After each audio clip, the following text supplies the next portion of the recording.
ഗാസയിൽ യുദ്ധം നിർത്താൻ ഇസ്രായേലും ഹമാസും സമ്മതിച്ചു. അമേരിക്കൻ പ്രസിഡന്റ് സ്ഥാനത്തേക്ക് ഡൊണാൾഡ് ട്രംപ് എത്തുന്നതിന് മുൻപ് തന്നെ ആ പ്രഖ്യാപനം ഔദ്യോഗികമായി പുറപ്പെടുവിച്ചു. ബൈഡൻ 20-ന് ഇറങ്ങുമെങ്കിൽ 19-ന് അർദ്ധരാത്രി വെടിനിർത്തൽ നിലവിൽ വരുമെന്നാണ് അറിയിപ്പ്. ജീവിതകാലം മുഴുവൻ മഹാ അപരാധങ്ങൾ ചെയ്തവർ മരിക്കാൻ നേരത്ത് നടത്തുന്ന അന്നദാനത്തിന് നാട്ടുകാർ നൽകുന്ന ഒരു വിശേഷണമുണ്ട്. കാലിന് കാലമാകുമ്പോൾ കാലു പിടിക്കുക എന്നാണ് ആ ചൊല്ല്. മരണം വരുന്ന നേരത്ത് കാട്ടിക്കൂട്ടുന്ന കരുണയെയാണ് ഇങ്ങനെ വിശേഷിപ്പിക്കുന്നത്. ജോ ബൈഡൻ അമേരിക്കൻ പ്രസിഡന്റ് ആയിരിക്കുന്ന കാലത്താണ് ഇസ്രായേൽ ഈ വംശഹത്യ ആരംഭിച്ചത്. ജോ ബൈഡന്റെ ആഭ്യന്തരമന്ത്രിയാണ് അടിക്കടി ടെല്ലവീവിൽ പറന്നിറങ്ങി സഹായങ്ങൾ നൽകിക്കൊണ്ടിരുന്നതും. സഹസ്രകോടികൾ പണമായും ആയുധമായും എത്തിച്ചത് ജോ ബൈഡന്റെ ഉത്തരവിന്മേലാണ്. അമേരിക്കയിൽ ട്രഷറി പൂട്ടാൻ പോകുമ്പോൾ പോലും നെതന്യാഹുവിനുള്ള ആമാടപ്പെട്ടിയിൽ ഒരു പണമിട കുറവ് വരരുത് എന്നുറപ്പാക്കിയതും ഇതേ ജോ ബൈഡൻ തന്നെ. സ്പോട്ട്ലൈറ്റ് ആരംഭിക്കുന്നു. ഗാസയിലെ തലയോട്ടികൾ കൂടി കൊണ്ടുപോകട്ടെ, പ്രസിഡന്റ് തലച്ചുമടായി. ഇത്ര കാലമായും നടക്കാത്ത വെടിനിർത്തൽ ഇപ്പോ പ്രാബല്യത്തിൽ വരാൻ ഒരൊറ്റ കാരണമേയുള്ളൂ. Donald Trump അധികാരമേൽക്കുന്നു. ഇതോടെ അമേരിക്കയുടെ മധ്യേഷ്യൻ നയത്തിൽ കാര്യമായ മാറ്റം വരും. ജനുവരി 8-ന് ട്രംപ് ഒരു പ്രസ്താവന നടത്തി. സത്യപ്രതിജ്ഞ ചെയ്യും മുൻപ് ബന്ദികളെ മോചിപ്പിച്ചില്ലെങ്കിൽ സർവനാശമായിരിക്കും എന്നതായിരുന്നു ആ പ്രഖ്യാപനം. പിറ്റേന്ന് ജനുവരി 9-ന് ഇസ്രായേൽ പ്രധാനമന്ത്രി ബെഞ്ചമിൻ നെതന്യാഹുവിനെ സാത്താന്റെ ഇരുണ്ട സന്തതി എന്ന് വിളിക്കുന്ന ഒരു വീഡിയോ ട്രംപ് പങ്കുവച്ചു.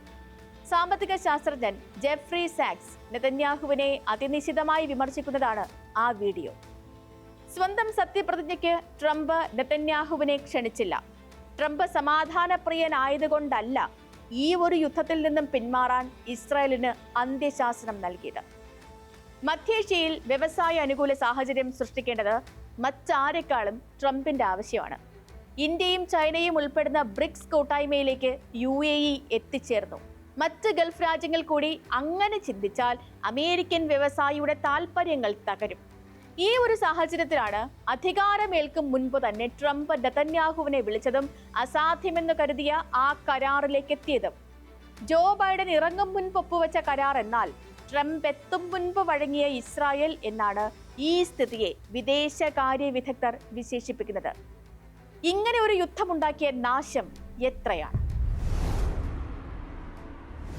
46,700 പേർ കൊല്ലപ്പെട്ടു എന്നാണ് പലസ്തീൻ ആരോഗ്യ വകുപ്പിന്റെ കണക്ക്.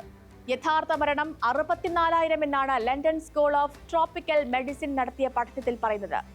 ദ ലാൻസെറ്റ് പ്രസിദ്ധീകരിച്ച കണക്കിൽ ഒടുവിൽ പറയുന്നത് 1,86,000 മരണമെന്നാണ്. ജനതയുടെ 8% കൊല്ലപ്പെട്ടു എന്നാണ് ഈ കണക്കനുസരിച്ച് നമ്മൾ അനുമാനിക്കേണ്ടത്.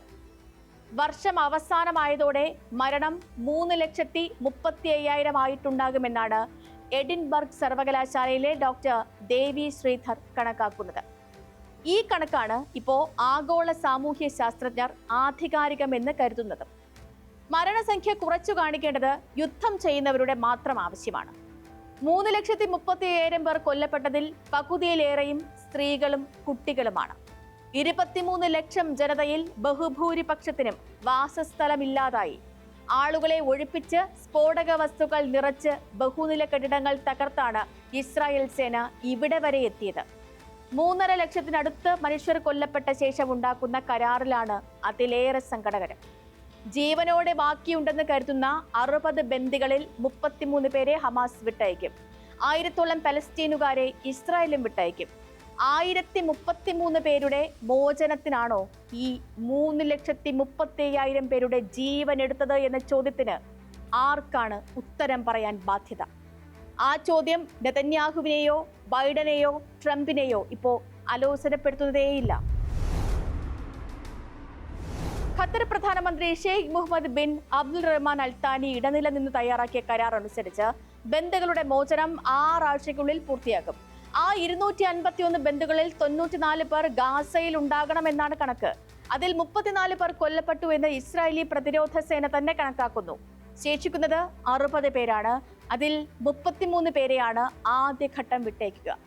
109 പേരെ നേരത്തെ തന്നെ മോചിപ്പിച്ചിരുന്നു. 8 പേരെ ഇസ്രായേലി സേന രക്ഷിച്ചു. 40 മൃതദേഹങ്ങൾ കണ്ടെടുത്തു.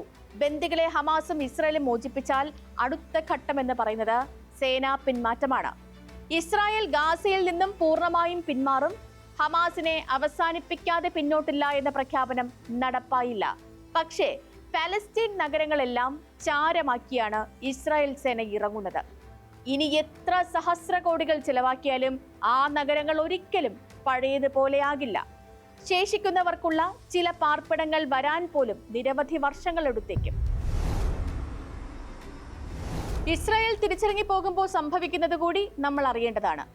പേജർ ബോംബ് വെച്ച് 4000 സ്ഫോടനം ഒരേ സമയം നടത്തിയത് മൊസാദാണ്.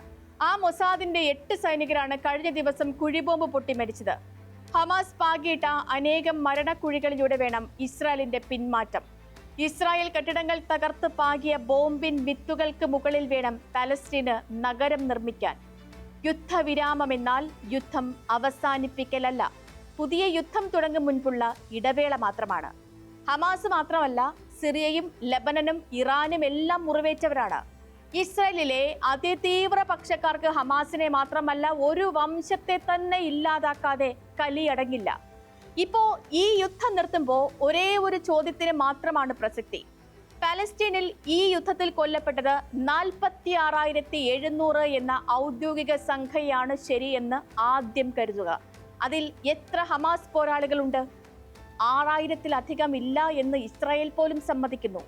അതിന്റെ 6 മടങ്ങാണ് കൊല്ലപ്പെട്ട സാധാരണക്കാർ. 3,35,000 എന്ന ദേവി ശ്രീധരന്റെ കണക്കെടുത്താലും ഹമാസ് പോരാളികൾ 6000 മാത്രമാണ്. കൊല്ലപ്പെട്ടത് 3,29,000 സാധാരണക്കാരും. ഭരണാധികാരി അധികാരമൊഴിയുമ്പോൾ അത്രയും തലയോട്ടികൾ കൂടി ചുമന്ന് തന്നെ ഇറങ്ങുകയാണ് അഭികാമ്യം. അല്ലാതെന്തു പറയാൻ ഈ വെടിനിർത്തലിനെ കുറിച്ച്. നാളെ മറ്റൊരു വിഷയമായി സ്പോട്ട്ലൈറ്റ് ഇതേ സമയം.